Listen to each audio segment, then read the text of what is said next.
Hello everyone and welcome to another episode of the Lonely Podcast Weekly Recommendations. In this episode, I'm going to recommend the podcast of the week, the movie of the week, and the book of the week, all under the subject of what is going on in Israel and around the world with regard to the huge wave of anti-Semitism. So this is not a joyful, happy recommendations, so please beware. Podcast of the week is Sam Harris's Making Sense podcast, The Bright Line Between Good and Evil, episode 340. Sam basically provides a thorough look into the situation in Israel and Gaza, in the Middle East, and throughout the West, and explains the root causes of this issue as promulgated by the doctrine of Islam. Like so many, I have become aware of Sam Harris after his very viral moment on the Bill Maher show with Ben Affleck. The crucial point of confusion is that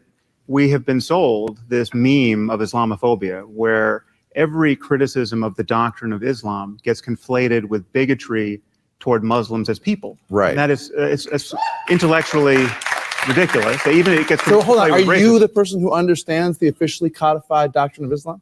You're the interpreter of that, so you can say, well, this is. I think I'm actually well educated on this topic. I'm asking you. So you're saying if I criticize you're saying that Islamophobia is not a real thing. I'm not denying that certain people are bigoted against Muslims as people. And that's a problem. Big of you. But why are you so hostile about this? It's gross. It's racist. It's not. But it's so nuts. It's like saying It's so not. You're shifty Jew. You're not listening Absolutely to not. what we are saying. You guys are saying if you want to be liberals, believe in liberal principles like Right. freedom of speech, like Right. we are endowed by our forefathers with an inalienable rights, like all men are created equal. Ben, we have to be able to criticize bad ideas. And Of course we do. No Islam- liberal doesn't want to Okay. criticize bad But ideas. Islam But at why this moment would- is the motherlode of bad ideas. Now, the interesting part of that, I think it was more than 10 years ago, and still till today, you have a lot of pro-Palestinians who are posting this video as proof that somehow what Sam Harris is saying is racist. Now, I'm obviously on the Sam Harris camp, and to me, it's so obvious that what Sam Harris is saying is not only not racist, but actually very, very true, and has been proven multiple times to be true. But what is interesting to me, and this is why I think this episode is so important, is the fact that even someone like Sam Harris, who has been researching and writing about this topic for over 2 decades now, is overwhelmed and surprised by the magnitude of the wave of anti-Semitism that is spread throughout the world and the United States as well. I'm a big fan of Sam Harris. I think if there's anyone who should opine on this issue, it's him. And I highly recommend you to listen to this episode, The Bright Line Between Good and Evil, episode 340 on the Making Sense podcast. Now, movie of the week. Movie of the week is Mr.Klein. It's a French movie that takes place during the Second World War, when Paris was under Nazi occupation.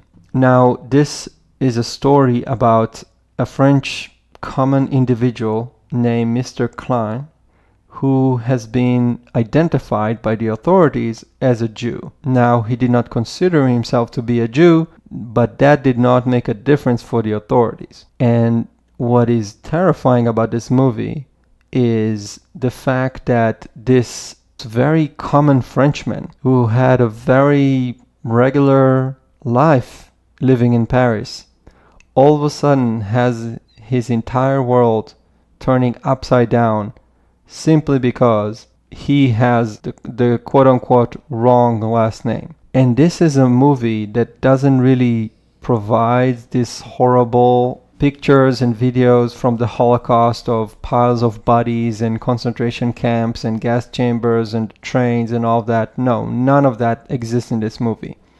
But this is what makes it so terrifying. As my grandmother loved to say, this movie takes place next to the Holocaust. It's not what you are used to see. And it is so terrifying to see a normal person living a normal life and have his life completely destroyed simply because he has the wrong last name.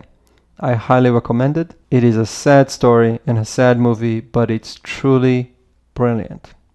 Mr.Klein. Lastly, the book of the week, The War of Return by Dr. Einat Wilf and Dr. Adi Schwartz. This book basically explains in details the core issue between Israel and the Palestinians. This book is extremely important today, and it tells the story of Israel's founding and showcases how the Palestinian narrative has not changed for close to 100 years now, and is explained by the then Foreign Secretary of Britain, Mr. Ernest Bevin, who was not a fan of the Jews and not a fan of the Zionists and Zionism in general. Now, he, in a speech given to the British Parliament in 1947, said the following: His Majesty's government have thus been faced with an irreconcilable conflict of principles.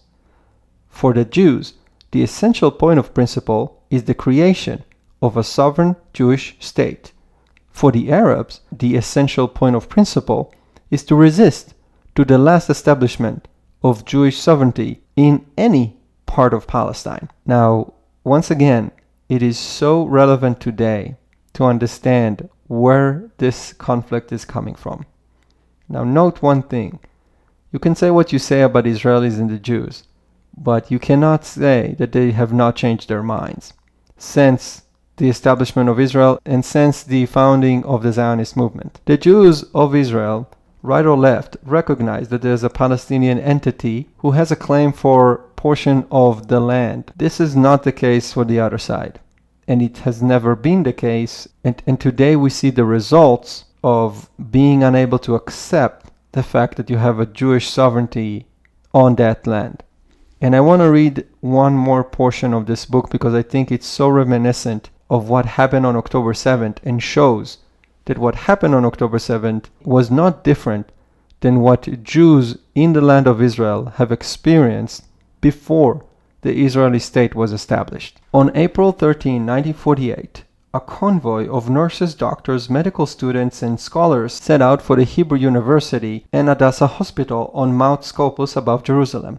Hundreds of Arab militia set up roadblocks on their way and knocked out the first convoy of 4 armored buses. Haganah members on the buses fought back, but their ammunition ran out. For hours, the Arabs battered the convoy with grenades, brand guns, and Molotov cocktails. Finally, they poured petrol on the buses, set them on fire, and shot down those Jews who had managed to crawl out. 77 Jews perished in the attack, but only 30 bodies were recovered. The rest were turned to ash. If this does not sound familiar to you, then I don't know what is. This example, which is one of many, many examples, showcases that when the Jews don't have a state in Israel, this is what happens to them.